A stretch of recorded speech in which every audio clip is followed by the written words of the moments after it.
The Song of Pangur Ban. To Gertrude of St. Nevlis hear our prayer, to one of yours with white and snowy hair, who faced the Rat King bravely on this day. The 17th of March there was this fray. Glory and honor to you and God above, who guides this handsome beast white as a dove. And with your name invoked I tell this tale, as great a deed as Arthur and his Grail. Upon that night he sat upon a chair, awash with light there from fire's glare. Asleep there after hunting hard that day, he felt that he had kept his prey at bay. But in his slumber he had something missed. A mouse patrol had passed he had not wist. The mice patrolled on by to scout the land, to see how well this living room was manned. With Pangur Ban up lying there reposed, the mice perceived the food may be exposed. So back into the hole the vermin did retire,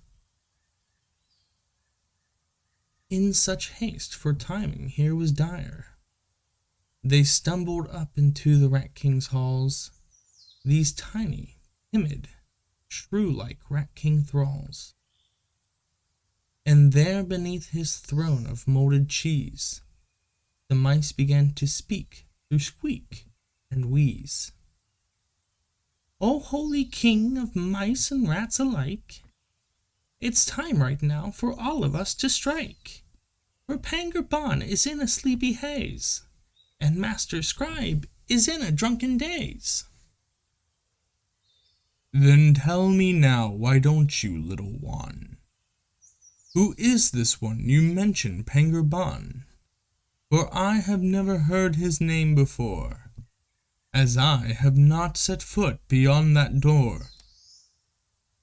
The timid mice then waited there to speak, for they knew every whisker on his cheek, and Pangur was forever a threat to them, the fiendest beast they ever in their lives met.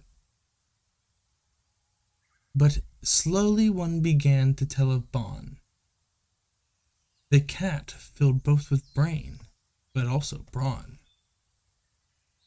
"They say that he is 20 years and 2, and if he could, he'd eat 100 shrew. 2 legions may not be enough for him. Even with 3 it may be rather grim. But do it now, for he is fast asleep. We must be quick, but must not make a peep." The Rat King then did turn his mangy head, to look upon the other mouse instead. "Please tell me now what you here have to say, and speak quick before the break of day." The mouse then said in tiny high-pitched squeals, and this is all that he had to reveal. "As said before, he's over 22, and 100 mice are smaller than 100 shrew. 3 legions may not be enough for him. Even with 4 it may be rather grim." The Rat King bowed his head and said, "Okay," and turned his head and looked the other way, and looked to question his third nightly mouse, and it was silent all throughout that house. He looked upon that mouse and asked all that was true before him that passed. "Is it true this cat is 22? And if he eats mouse as well as shrew, and that 3 legions may not be enough? Is it true this cat is that damned tough?" The third mouse bowed his head to give assent, and then the Rat King stood up, strong but bent. "It's time for us to meet this Pangur Ban, out in the field before the rising dawn. Before he time to lift his snowy head, I want to see this demon cat lie dead."